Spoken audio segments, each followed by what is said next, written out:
Welcome to episode 14 of Mental Mastery, where I interview the world's greatest minds on what it takes to live an epic life. I'm your host, Max Weigand, and today I'm joined by multiple times best-selling author Neill, who has spent the last 25 years as a coach and mentor to CEOs, elite athletes, celebrities, and royalty who want to get more out of their lives. As one of the world's leading coaches, he's also founder of SuperCoach Academy, where he teaches others the art and science of transformative coaching.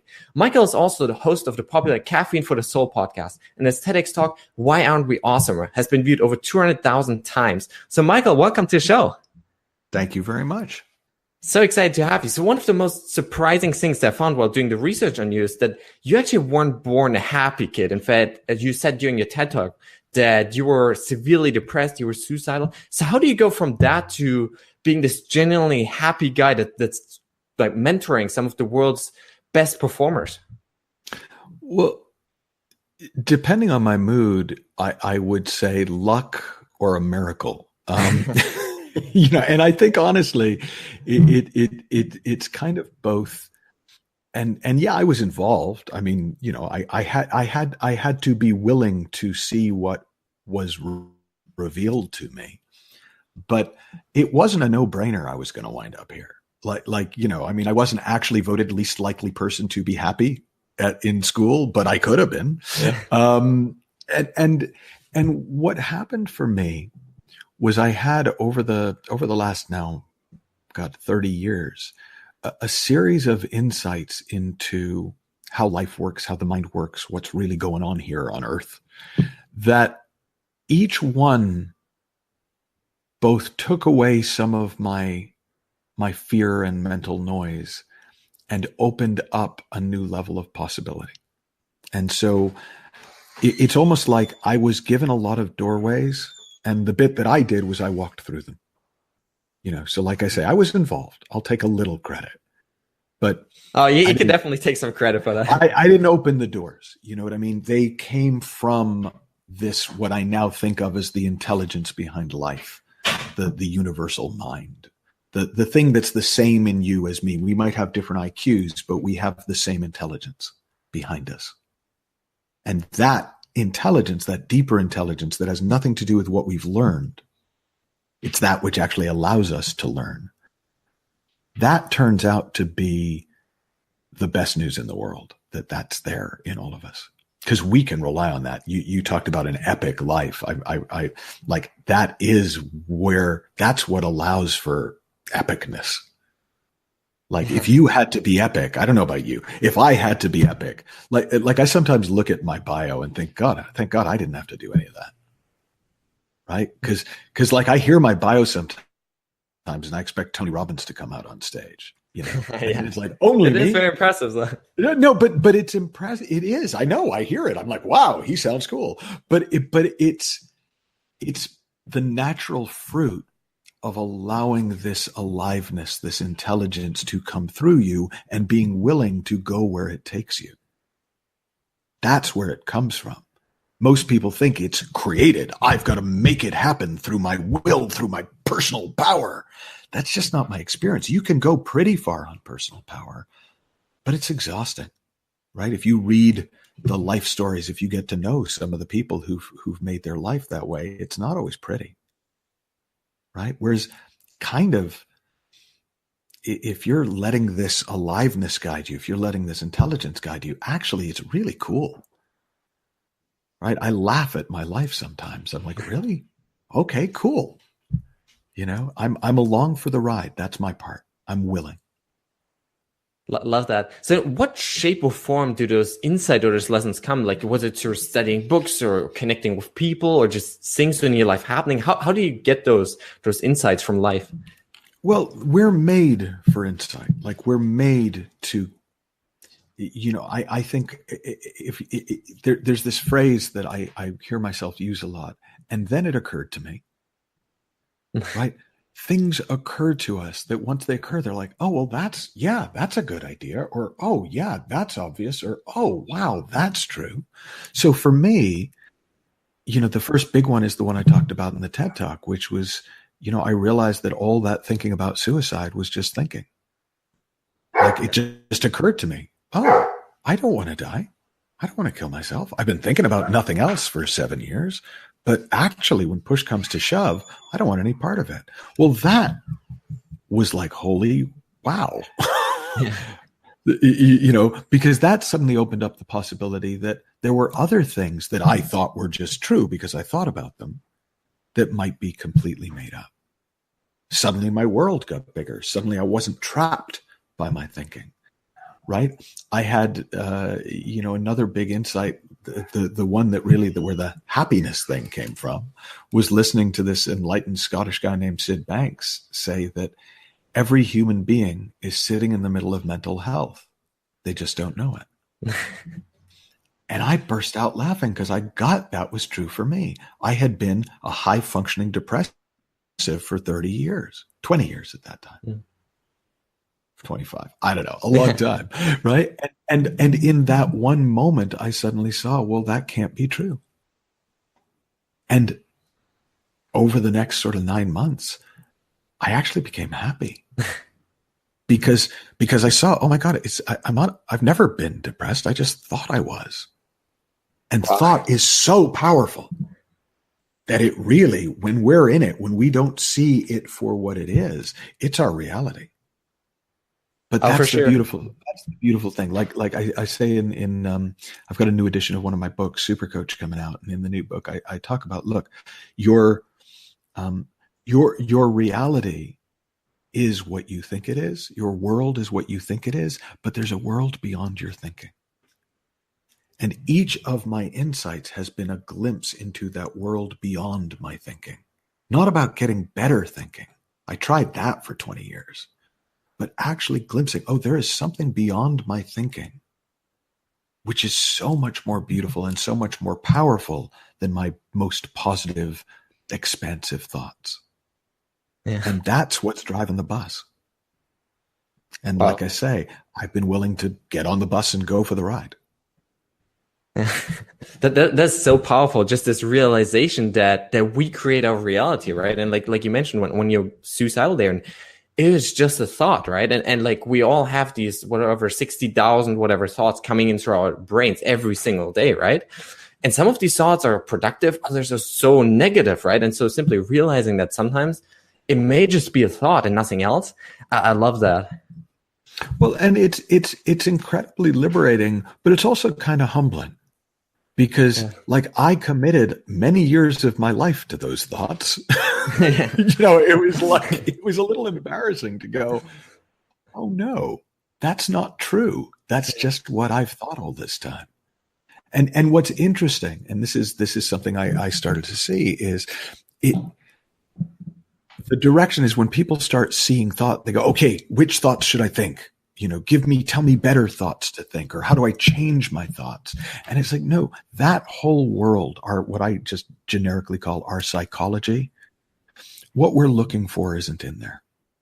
What we're looking for, if we want an epic life, if we want a meaningful life, if we want a happy life, is beyond thought. And that's just a whole different place to look for most people. Yeah. Wow. So for people listening right now, is there a way to consciously kind of create those insights, or does it more work like an epiphany, like you said, like someone shares? So it is an epiphany, but epiphanies are reliable. So I say in Creating the Impossible that they're 100% reliable, but they're 98% unpredictable. Right? So you can count on them happening. Yeah. As you go through it. And look, anyone who's done anything in the world will know there were points in their projects where they felt hopeless. They felt like it's never going to work. And then something occurred. Something shifted in the world. And suddenly it was like, oh, and boom, full steam ahead. You can't make them happen, but you can count on them happening. Yeah. So you can't control it. It's going to happen. You can't control it. But what you can do is get into the game. Once you're in the game, they start to come. If you're not in the game because, well, what's the point? I don't know how to do that. I could never do that. Well, then they can't come. Yeah. Well, and there's such a perfect kind of getaway to your book, Creating the Impossible, because one of the challenges you actually ask people to do is chase those dreams that have like a 20% chance or less of actually working out. So does that play a role into that, and just putting yourself into the game and then waiting for those inspirations or insights? It absolutely does. It's not even waiting for them, it's counting on them. It's like, hey, I am going to plunge blindly forward with what little I know, knowing that more will be revealed as I go, because that's how it works. Whereas most of us, we recognize how little we know. We look at the challenge and we go, well, there's no point. Yeah. Let's be smart about this. Let's be sensible.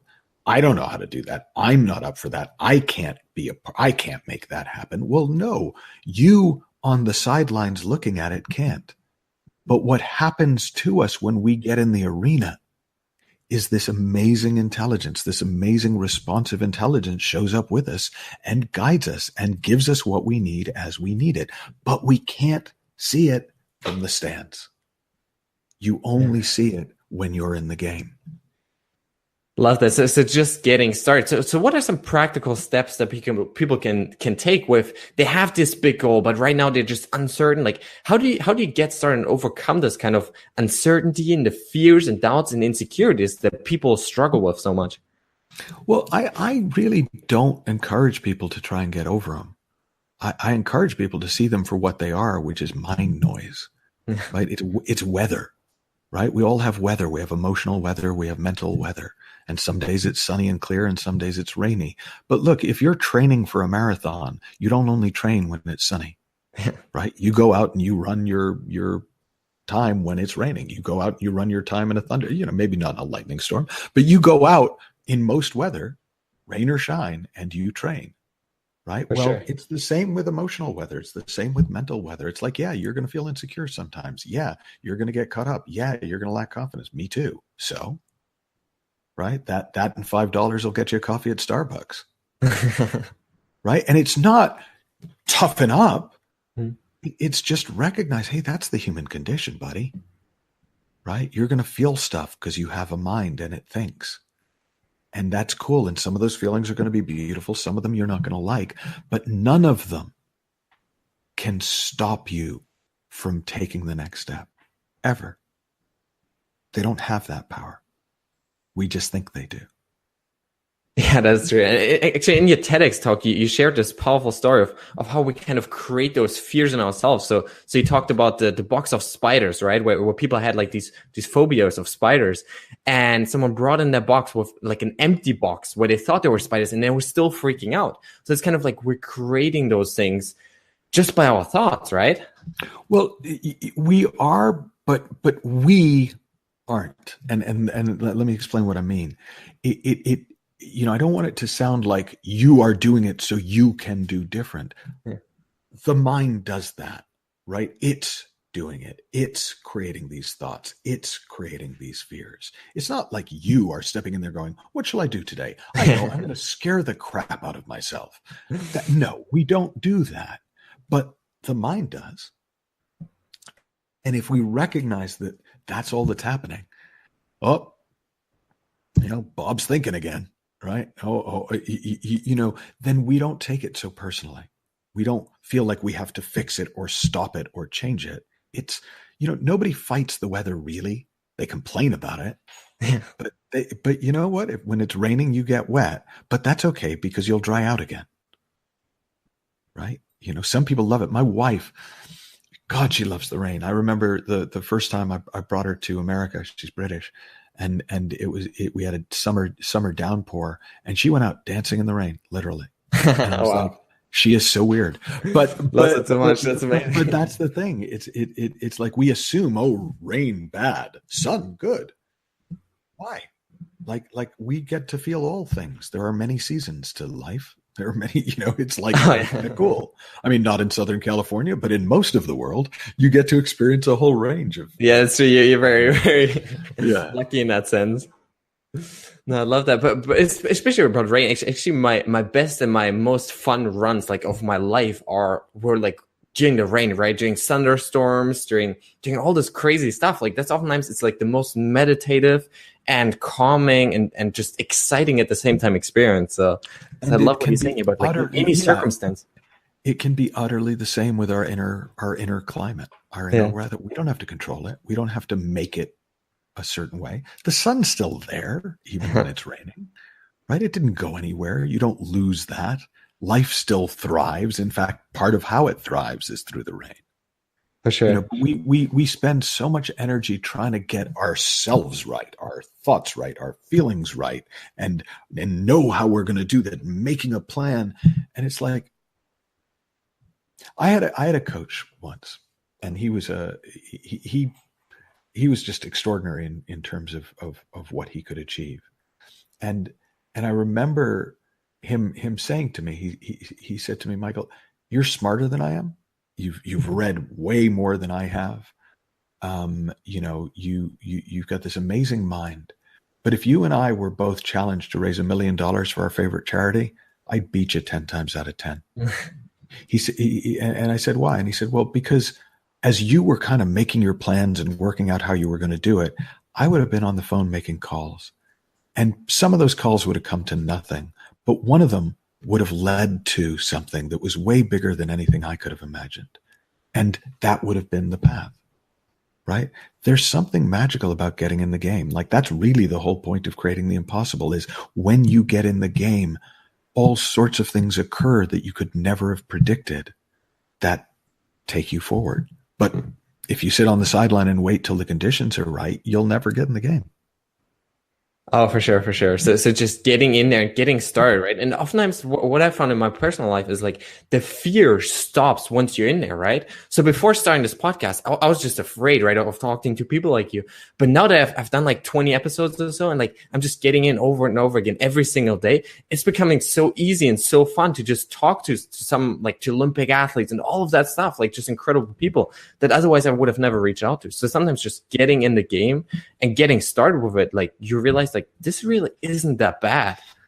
Yeah, and sometimes the fear comes and sometimes it goes. Like I've been speaking for 30 years, and I don't often get nervous, but occasionally I get really scared, and it kind of makes me laugh. Really? I'm like, wow, how dude, you've been doing this for 30 years and you're scared now, and it's like not the biggest venues, right?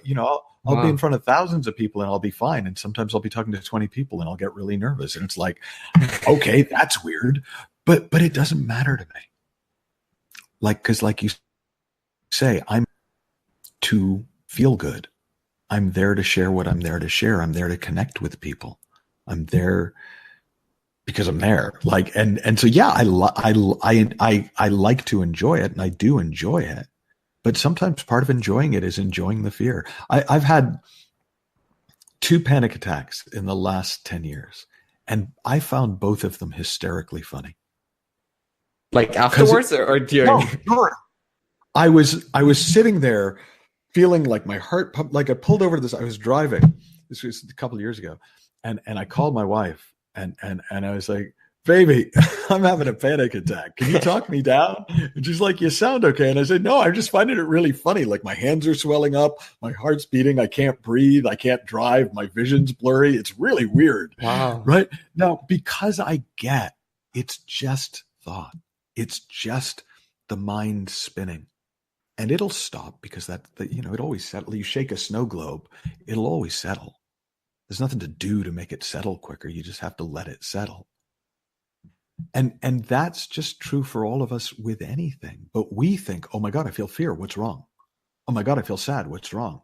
Oh my God, I feel happy. What's right? Right? And we want to attribute it. We think, oh no, it must be because of something outside of me. But probably the biggest insight I've had is that 100% of our feeling comes 100% from thought. We don't feel the world ever. We don't feel a circumstance ever. There's no biology for that. There's no biology to look at a number in your bank balance and feel a feeling. We feel thought. We live in the feeling of our thinking, but we think we live in the feeling of the world. And so we try to control the world to change how we feel. It doesn't work that way. You can turn on the hot tap forever and you'll never get cold water out of it. Same the other way. Because it doesn't work that way. Love that. So how can we kind of decide to live from like the inside out and really decide the kind of thoughts that we want to really like live and experience in our lives? Well, it's really funny, and because you can't, because as long as it looks to you like it's really outside in, you can't really decide to live inside out because you're lying to yourself. I mean, you can kind of, okay, I shall do this, but the second you stop trying, it'll go back the other way. It is the game, as I have seen it, as a coach, as a teacher, as a mentor, as a spark plug. The game is always to look to see what's true. What is true about life? What is true about the mind? Not just for me, universally, because we've all got our quirks, right? But what is true for all human beings? And what you start to see is no human being has ever felt a circumstance. No human being, it's not possible. When you see that that's true, that's when it changes you. To try to decide to act as if it's true, it's a cool party trick and it might work for a little while, but then it will stop because it was a party trick. You don't really see it. And that's why it's insight that moves the needle. It's what you actually see, not the good ideas that you practice. I'm not saying don't practice good ideas. You can, but they will never do for you what one insight into the truth will do for you. Because then it's done. It's like I tell the story in, I think it's in Creating the Impossible. I had a friend years ago who was in the earthquakes here in California in 1994, moved to New York to get away. And his first night in New York in the Bronx, wakes up at 6 a.m., earthquake. Totally freaks out, jumps out of his bed, gets in a doorway, cursing his life. It stops after about 30 seconds. 15 minutes later, there's an aftershock. 15 minutes later, there's an aftershock. 15 minutes later, there's an aftershock. But he just suddenly goes, wait, they don't have earthquakes in New York.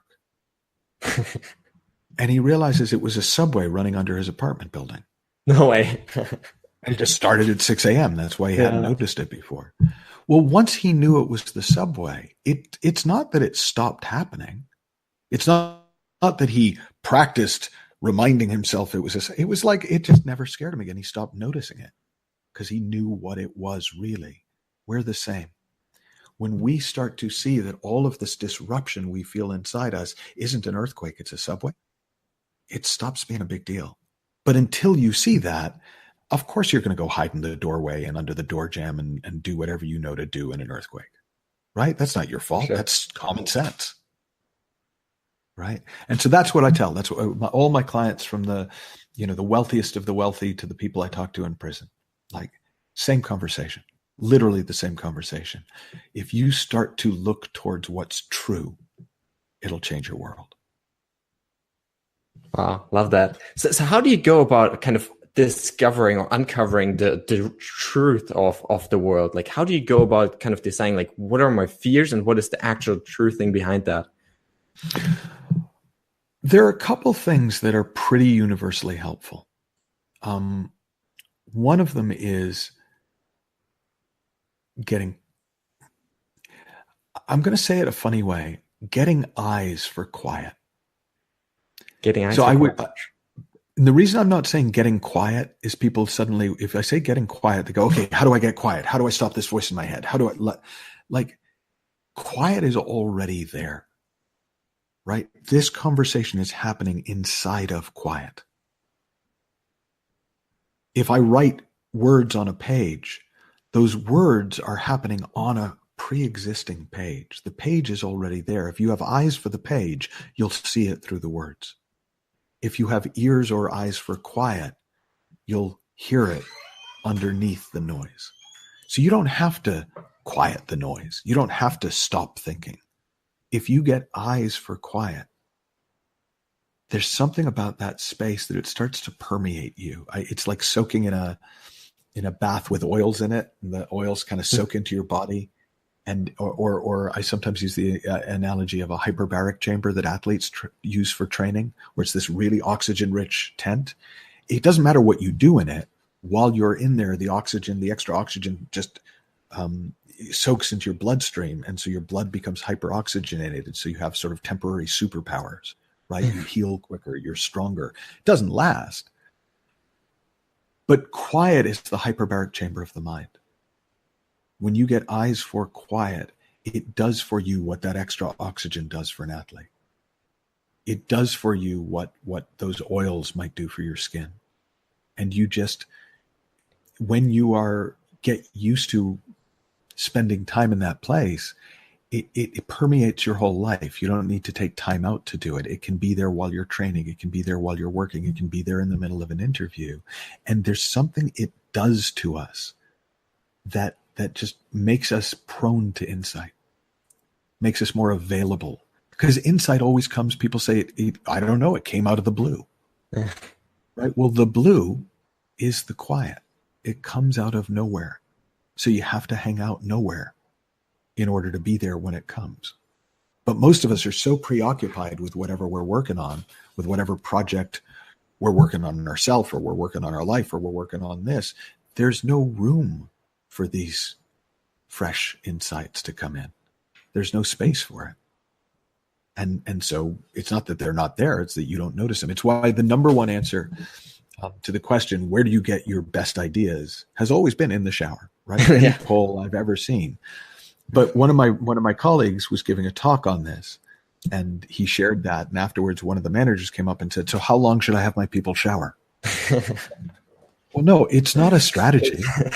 It's just an observation, right? Because most of us, when we get into the shower, we let our minds wander. Yeah. We stop being preoccupied. We give ourselves a break. And that's suddenly, as soon as we stop thinking so hard, something new can come to mind. Something will occur to us, and we're away.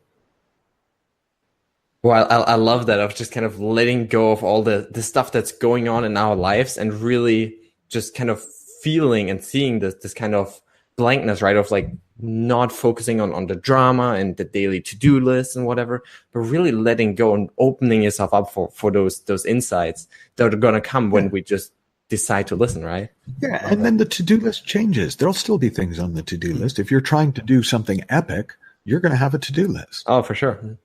But funnily enough, that same to-do list that before you touched that space, that quiet, seemed so overwhelming and so huge, it shrinks. Even if it's the same number of items on it, they just don't look like such a big deal. You knock off them twice as fast as you thought you would with half the effort. Because you're not blowing them up into big deals with thought. You're not pumping them up with, oh, yeah, and then I got to do this, and then I got to do this, and then I got to do this. And oh my God, by the time I'm done reading my to-do list, I'm too tired to do anything. Yeah. Right? And so it's counterintuitive. People think, no, I don't want to lose my focus. Yeah, you do want to lose your focus, because what you're losing isn't really your intention. You're just losing your hyper thinking. You're losing your overthinking. You're letting your mind settle down, and our minds work really well settled down. We're really smart when we're present, and we're kind of stupid when we're up in our heads overthinking things. We do stupid things, and the history of the world bears that out. For sure. So I'm really curious, because you get so many things done, right? You're really productive. So how do you like schedule your day or your life? How do you make sure that like those big dreams in your life, that you actually accomplish them? It's much more, and this has been an ongoing learning curve for me. So I'm not going to put myself forward as, oh, I got this one. I'm better. I'm a lot better than I used to be. I've come to see that I can actually trust the system. And I don't mean some time management system. I mean the intelligence to remind me of what I need to do when it needs to be done. So it's remarkable. One of my first assistants, when she had to leave, she went off to start her own business, and she was training her replacement. And one of the things she told her, which I heard, which I thought was interesting, is she said, the thing about Michael is you'll think that he keeps forgetting things and that he doesn't know. And then 2 weeks later, he'll come back and ask you about it. And it's because I trust that it will come to mind when it needs to. I've learned that I can rely on that. So it's not, I have a lot of like little sticky yellow papers around my office where I jot down what's on my mind in that day to get it out of my head. And I occasionally, if I've got a lot on, will calendar things to make it a little easier. But I have found for me,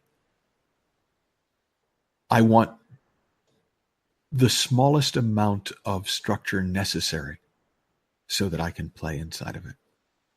the more, in other words, it's like I've seen people whose time management systems take longer than their schedules. Right. And so for me, it's not that I wouldn't do anything, but you'll find the way that works for you. And that way might change over time as you're working on different projects and as your life. Look, it's a very different thing to build a business married with kids, if you care about your wife and children, than it is to build a business when you're on your own. You can do it. I did. Right. But I remember my best friend and I, we both came out of school at the same time, and we both had similar sized dreams. But I'd met this girl and I really, really liked her. Right. We're still together 30 years on. Wow. And I just somehow knew I want to be there. I want to be with her. I want to be with our kids. I want to be there when they grow up. And I thought that might mean that my big dream takes longer. But I remember saying to my friend, I bet you anything that by the time we're 40, because we were 20, I said, I bet you anything by the time we're 40, we'll be in roughly the same place in our lives. Yeah. And we were. Actually, I was, in the end, more successful. Wow. We both had families. We both had businesses. But I did mine in the way that felt great for me. There's not a right way to do it. And there's so many books that try to tell you the right way, and they're well-intended, most of them. But that would be like taking somebody else's prescription meds, right? It might work great for them, but it might kill you. Yeah. Love that. Wow. So just really knowing that like whatever advice you get is you have to make it like your personal thing, right? I was talking to Dr. Oren Davis the other day, the first guy that received a PhD in positive psychology, and he gave this TED talk on really making, like, helping yourself to self-help. He said, like, any advice that you get, you have to kind of tailor it to yourself, to your own life, because sometimes what works for other people, and sometimes even what science and research says, may work for most people, but it may not work in like the specifics or for your life. So really finding those things that work specific for you. I love that. Yeah. And being willing to translate, like not worrying about the fact, well, I find this, but they're saying that. What is the truth? Like, there's a grain of truth in everything, and anything that works, there's a reason why it works, but it's usually not the reason we're taught. It's like one of the most popular time management systems in the world is the GTD, getting things done. And it's based on the idea that you literally take every single piece of paper, every single project, every single to-do is categorized. Like, literally there is nothing left. It's an incredible feat to get going, but once you've got it going, it leads to incredible efficiency. Now, I tried that a little, and it was a disaster, right? It was a nightmare. But there was one thing I got as I tried to apply it that has stayed with me, which was, if you can just focus on the task at hand, you'll do really well. That was the kernel of truth at the heart of that system. Now, the system might work I know it works for a lot of people. That's why it's so popular. But what works for everyone is that when you can be really present with what you're doing, you'll do it really well. For sure. I love that. Yeah. So kind of getting into the flow, right? Of like staying in the present moment. Very powerful. Yeah. And just engaging with what you're doing. It makes it more fun, if nothing else. Oh, for sure, right? For sure. This whole notion of multitasking, people argue, can you, but it's not a question of can you or can't you. It's like, it takes half the fun out of it. Yeah. Right? You're not getting the full enjoyment or creativity of any of it by trying to do all of it. Oh yeah, for sure. The worst thing I found is that having dinner with friends and people actually checking their phones during it, like, it just kills all fun, right? So. Yeah. And it becomes like a moral issue. You shouldn't do that. It's not a moral issue. It's an enjoyment issue. Yeah. It's a creativity issue. It's a productivity issue. Right? I don't have a moral stance on cell phones, but I do have a productivity stance and a creativity stance and an enjoyment stance on them. Oh, for sure. So, Mike, I'm really curious. What has been one of the biggest challenges in your life, and how did you overcome it? You mean besides the whole suicide thing? Besides that, we already touched on that. Do you know, for me, in growing businesses, I think the biggest challenge has been dealing with my fears around money. What do you mean by that? I have a lot of terror around not having money. Like it to my for years that fear drove the business. Wow. So I was always good at making it. Like for whatever reason, that was never hard for me. But I was terrible at using it well because I was too scared to learn about it. Like I actually in 2012, my business manager was showing me some spreadsheets about the business, and I burst into tears. And she was like, "These numbers are really good." And I was like, I can't even, like I was dyslexic for them. And it wasn't that I have dyslexia, I had fear. And it made the numbers literally move around on the page so I couldn't read them. I was so scared. Wow. So it's been, now what's interesting is that's only 6-7 years ago, right? So, I did okay, right? I was still able to do it, but it was hell. To be honest, I was ready to retire from a emotional standpoint. But I started to see, well, hang on, that fear has to be made of thought too. That can't be about numbers, right? In fact, I was quite good at math in school, right? I remember talking to Bob Hurley, the guy who created Hurley International, the biggest, athletic apparel company that Nike's bought. And we were talking about, and my son was there, and my son asked him, like, you seem like kind of a surfer dude. Why? How did you do well at business? He said, "Oh, I am a surfer dude. I'm just good at math." Right? Like that was it in his mind. It was just like, well, it's easy. These numbers have to add up, right? Well, so I started to look and go, what if this is just thought, like the suicide thought, like all the other things that I'd seen? What if this isn't real? What if I don't really have a problem with money? What if I just think I do? And it wasn't immediate, but it was pretty quick. I started to learn, right? I'd never learned because I was so scared, right? And I started to learn, oh, good idea, bad idea, common sense, not common sense. And it got so much easier. And while I won't say, oh, I love it now, I don't fear it. And actually sometimes, don't tell anyone, sometimes I do kind of love it. And that's cool, right? Because that has allowed, that's now creating a platform from which our business can grow much bigger than I was ever willing to let it grow before, because it was too scary to me. And it's just not scary now. So I don't know what's coming. Like, I don't know what that means, but I'm pretty sure it's going to be cool. For sure. Yeah, I love these perspective shifts that you seem to have had at several moments in your life where you realize that, like, the thoughts I'm having aren't reality. And like, if I choose to have a different thought, then my whole life is going to change, right? Because all of a sudden you're thinking differently, acting differently. You keep adding in this choosing thing. Let me call you on that. I've never said that. You've said that every time. Yeah. Okay. I don't choose.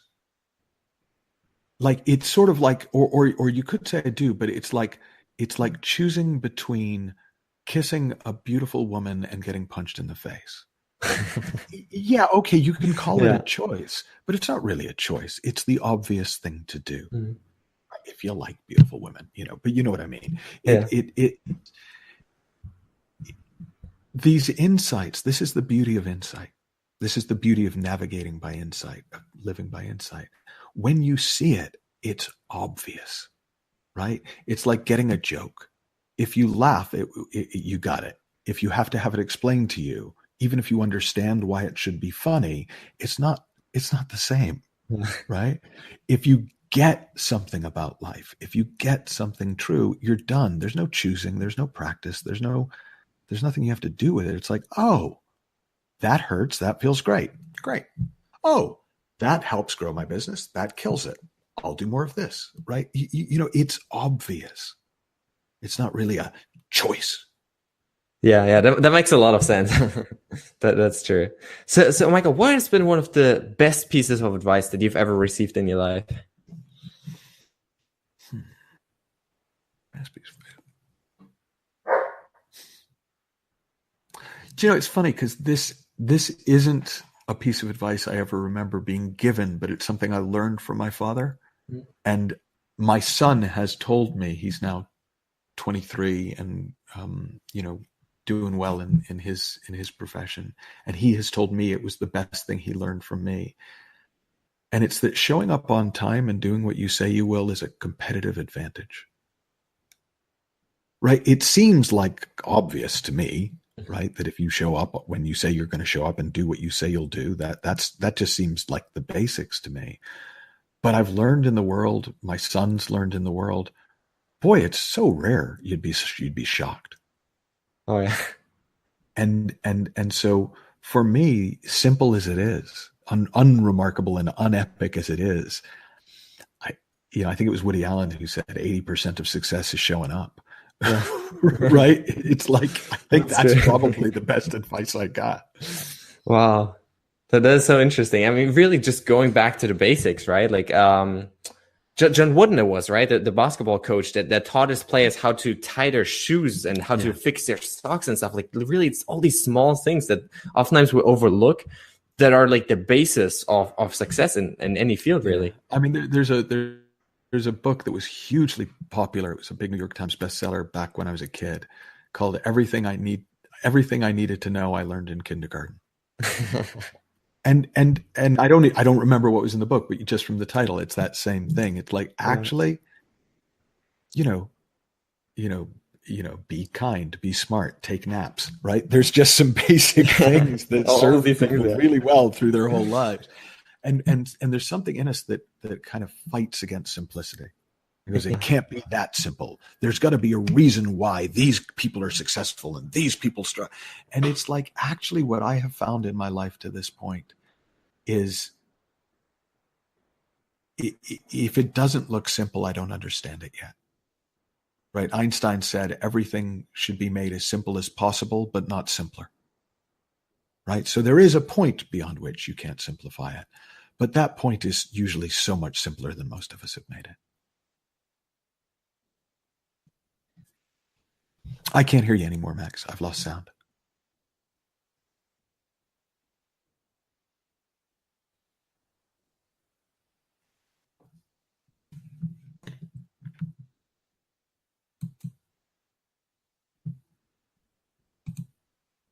No, I got nothing.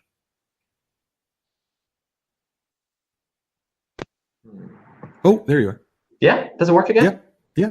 Okay, that's weird. I had to switch mic, but okay. Sorry about that. Yeah. So what I was saying is we always have the shiny object syndrome, right? Where like we need like the shiniest new toy, the shiniest new like technique or strategy, whatever. But oftentimes it's going back to the basics and doing what, like meditation, for example, right? Like been around for like thousands of years, and we always look for like the shiny new stuff that's gonna make us happy. So. So what are you saying there about simplifying? And the funny thing is, right, it makes sense if you don't understand where happiness comes from. Yeah. Right? Like, if you think happiness comes from things, of course you want the shiny new things. For sure. But if you realize happiness is kind of what's there when you quiet down, right? Like, we're kind of born happy. Like, if you ever spend time with a baby or a puppy, they're pretty happy, right? They don't have a lot on their mind. They're not preoccupied with anything. They're, unless they're, they're hungry or they need to poo or something. But the rest of the time, they're just present. They're just in life. They're in the world. They're with people. And it's like, everything is awesome. Yeah. Right? To quote the Lego song. And that doesn't go away. It just gets covered over with all our ideas. Oh, for sure. You had this great blog post that talked about it was this equation, right? It said performance is capacity minus inference. And so that really reminds me of this inference, right? Like all the stuff that we constantly think about, that is this stuff, right? That makes us unhappy and that takes away from our capacity to be happy and to be like who we want to be. Yeah, it's very much the path to success, the path to happiness that my clients and I have learned. It's a path of undoing. It's a path of subtraction, not addition. Yeah. Right. It just turns out that we've picked up a lot of ideas along the way that just aren't true. And when we kind of put them to the test and go, well, could I do it without this? Could I do it without this? Could I do it without this? The answer is almost always yes. And then there's a few things that you go, no, actually, this is what I need. I need time to show up to my project. I need enough space around it. I need enough space in my head to be able to attend to it. I need good people around me, right? That's pretty much it. Wow, I love that. For sure. So Michael, on the show, we love to celebrate failure. So do you have a favorite failure in your life, something that really set you up for later success? It's an epic list. Love to hear something then. Yeah, well, I mean, I'll tell you. I'll tell you one of the biggest. The first one that came to mind was a theoretical success. I used to be an actor, and I set a goal in 1994 to work 365 days of the year as an actor. Oh wow! And I did it. I pulled it off, and it was the most miserable year of my life because in order to do it, I had to keep going against my knowing. Like I took jobs that I knew I didn't want to do. I took jobs that I knew I just could feel it. But I had a goal and I was going to achieve my goal. And by the end of that year, when I got out the other side, I just realized, well, this is a crazy way to live, this whole goal thing, right? Where the goal overrides wisdom and intelligence in the moment. I never want that to be what's driving the boat anymore, what's driving the bus.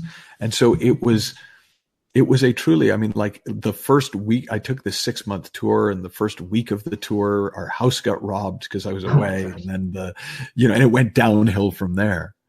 Right. But I really did learn, everything I think I know about goal setting is wrong.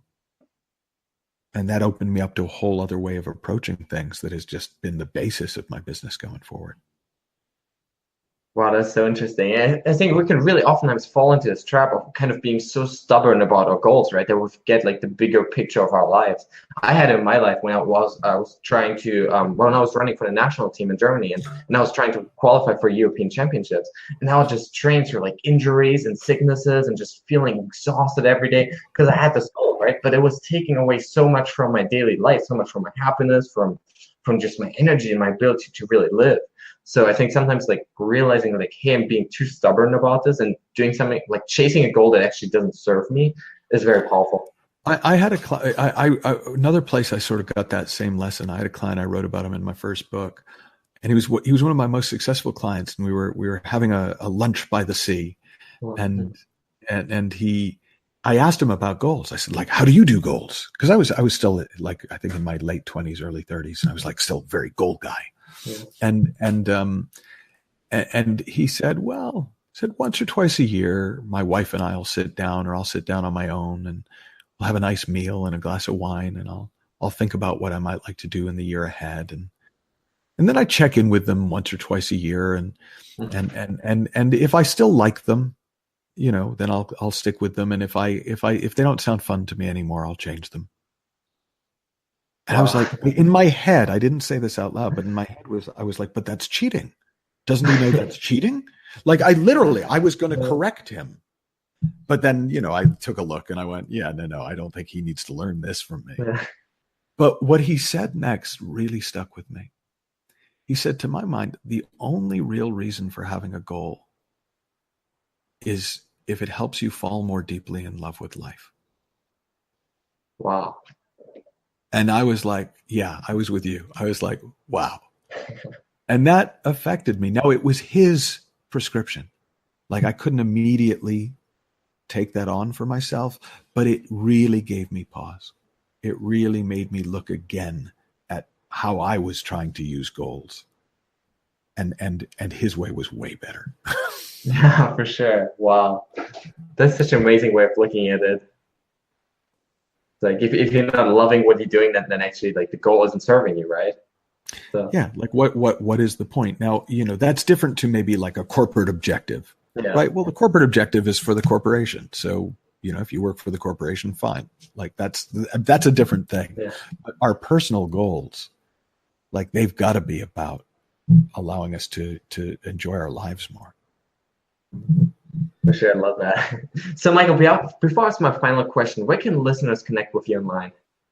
So, michaelneill.org is my playground on the web, and all our events all over the world, all our online programs.